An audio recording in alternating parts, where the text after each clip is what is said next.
alcoholism progressed to the point that it was chronic. I struggle with depression and anxiety.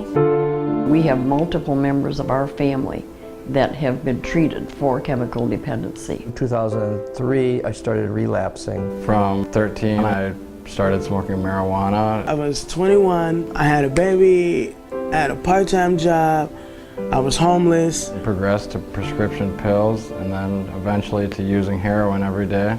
Family, friends, everything that you can think of I've lost, some of it a couple of times over. I wake up in the morning and sometimes feel like I can't get out of bed.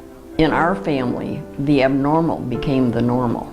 I didn't know what to do, I didn't know where I was going. I didn't know really what was wrong. Addiction's just fueling inside of you, ready to take you over at any given time. You get out of bed and the only thing you can possibly think about is getting that fix. You would rather feel physical pain than the mental pain. Every day you're wondering, like, what can I do? Like, what did I do wrong? Our son had overdosed and ended up on a respirator for a week. And the drinking was terrible, it was very chronic. It almost killed me a few times. From there, life became completely a disaster. You lay there at night wondering if they're all right, and you just hope that they will accept the treatment that they can get.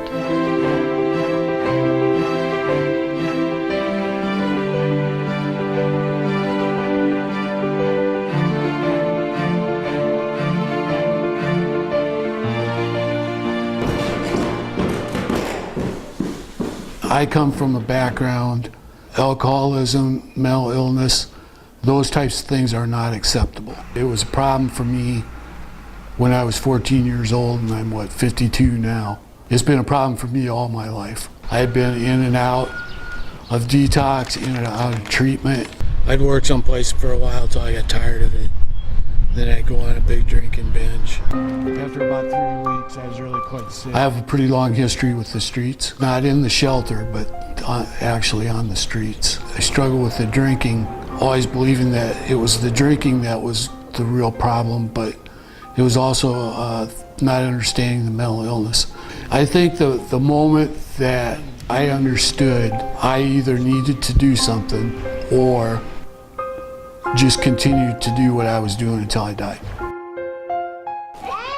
Stay with people, you're trying to save money. You can't really save money because you're spending money trying to help out the people you're staying with. So it was like a struggle. With 2 kids, it was like a day-to-day struggle. I got 11 points! My son has really bad asthma, so he had got really sick. And when he got really sick, like, I was at someone else's house, and they smoked, and they used to smoke in the house, and it was like so stressful because it was like my son's sick, and like this was like the worst of the worst. Like I didn't know what to do. He had just came home from the hospital. Yeah, I think that was like the worst night. Like I just felt like bad as a mom, period. Like I couldn't like do everything he needed me to do for him. Basically, from living a normal life to being a 20-something-year-old kid with no job, no school, no family that even would trust you to come to their house for dinner, and no place to live. No one even wanted you in their house for 5 minutes. Food became lower priority than drugs, and that's all that mattered. As bad as you want it to change, you can't, because it feels like the world is ending and you're gonna die if you don't have your drug.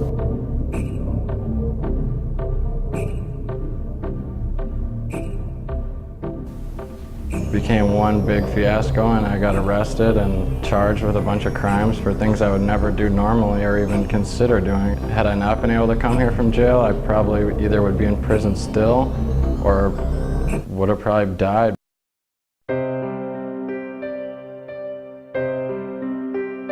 Chemical dependency has just kind of wrapped itself around the whole family. I originally sobered up February 23rd, 1982, and had several years of sobriety, and went through college, got married, had 3 children, a successful career. In 2003, I started relapsing. It was hard when Tom went through all of the chemical dependency, but it seemed to be even harder with the grandchildren. I have 2 sons that have been treated, and I think we had spent nearly $200,000 around the country sending our oldest son to different treatment centers and halfway houses and boarding schools. It was clearly a battle that we were losing, and as the addiction addiction spiraled. All of the resources that we had, like insurance and reserve cash, just all went away. When he relapsed on some pretty hard drugs, and he ended up in a coma. Laying there in the hospital with all of these tubes going every direction, and he was given his last rites. He was there about a week and we almost lost him.